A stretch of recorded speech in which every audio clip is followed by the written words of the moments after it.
What's up, fight fans? This is Kurt DeVille with Counterpunch Boxing News, and I have some new news concerning Jorge Capetillo. Jorge Capetillo, of course, is in the corner of the Gypsy King. He is the cut man, and he had this to say. He says that he sees Deontay Wilder as a stiffer test for the Gypsy King as talks continue over the trilogy. Wow. Okay. Of course, he was discussing the top three heavyweights and aired his views that Fury is head and shoulders above the rest. Okay, sure. Okay. He also said that Anthony Joshua is a fighter that you have to be in front of him to land. I don't see too much creativity, feigning, using the jab, more head movement, knowing how to use the range, distance, and using the ring. Their IQ is different. Their whole IQ is different. Anthony Joshua is a strong man who will come after you like he did with Andy, but it will be a different fight with Tyson. Tyson is the best in the division, okay? He says Tyson is a complete fighter. He'll outbox you, he'll stand with you toe-to-toe, and he will be knocked down and won't quit. He'll keep getting up, and all those experiences makes Tyson Fury the better fighter. Now, he did say this. He says Wilder is tougher because he has natural power. His record shows it. If you have 42 knockouts, that's something you don't see every day. So with all due respect, we got to be more aware of Wilder than Anthony Joshua. Now, very interesting. But let me start counterpunching. Okay, Jorge Capetillo. Understand, you have to know where a fighter's coming from and what position they're in. Okay, when these articles and these people are explaining this, pretty sure he's been in the game a long time or long enough to know what he's talking about or whatnot. But we also understand there's politics of the game. Him talking about Deontay Wilder being a stiffer test than Anthony Joshua, okay, without any evidence. And the only thing that he brought up was natural power and the knockout record. Okay. That sounds like a casual ass response. And I know he's not a casual, so you have to remember he's in the corner of Tyson Fury. Okay?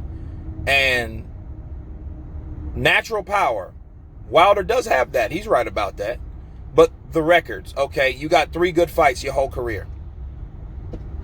Okay? And the 3 good fights, you've won two of them. Two, the fighters, rather. So you've beat 2 out of 3. And I hear 2 out of 3 ain't bad, but at the same time, the guy that had the better record and the better opposition beat you. Okay, and all of them except for Dominic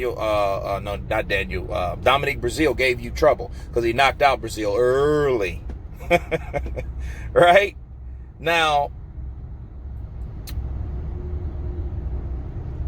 Anthony Joshua saying that he's more of a stiffer opponent because he has natural power. What does Anthony Joshua look like? Chopped liver? I mean, come on, like what? Like where does Anthony Joshua's power come from? Let's look at Anthony Joshua's record for a minute, because that's the only thing that he mentioned about Wilder. His record, and he has natural power. Okay, cool. All right.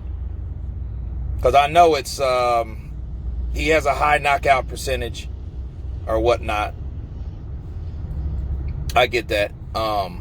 What is he, 24? What is it, 24 and 22 or something like that? Isn't that also high? You could say the same shit about Anthony Joshua, right? What have people been clowning Wilder about his whole career, basically? His inability to learn certain skill set. But of course, he is in a rebellion of skill. Now, it's funny how he talks about Anthony Joshua as he can't do this or can't do that, but then you just mentioned power and a record with Deontay Wilder. Well, how does that make him better or a better competition to Tyson Fury. You already beat Deontay Wilder, so okay, cool. I get that. But coming from someone that has a limited arsenal, he's a one-handed ex-champion. That's what Wilder is. Yeah, he knocked a lot of people out. He's either knocked them out or knocked them down. I get it. But at the same time, what does that merit?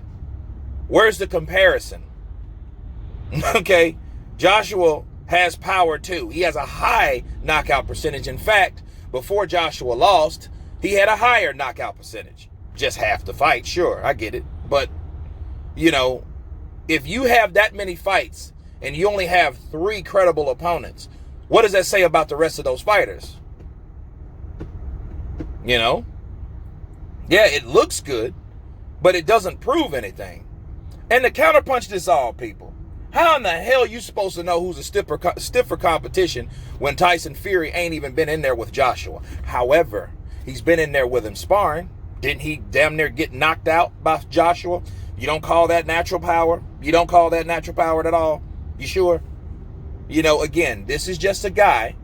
This article, okay, was for 2 reasons. For one, to glorify Tyson Fury, okay, to promote Tyson Fury and what's the word?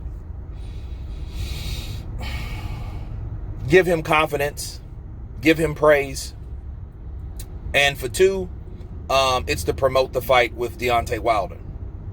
You know what I mean? That's the purpose of this article. So a lot of people may look at it one way. I look at it, okay, he's comparing Anthony Joshua and Deontay Wilder because he's fighting Deontay Wilder. He's fighting him, so he has to promote the 3rd fight. Somebody got to do it. It got to be more people than the LDBC with all that bullshit. You have to come up with somebody else, so it might as well be someone in Tyson Fury's camp. So it's easy to say, yeah, he's got, you know, Anthony Joshua's not as good, you know, than Wilder. Yeah, it's easy to say that because you ain't been in the ring with him professionally. You just sparred with him, and we know what happened at that. We heard what happened with that. So, no, I disagree with Jorge. I think that Jorge is only praising Wilder because Wilder's the next opponent. You know, and the fight must happen because Tyson Fury signed a contract, and in that contract it had a rematch clause. But anyway, you guys tell me what you think about this particular article. Of course, please subscribe, and you guys can counterpunch. Peace.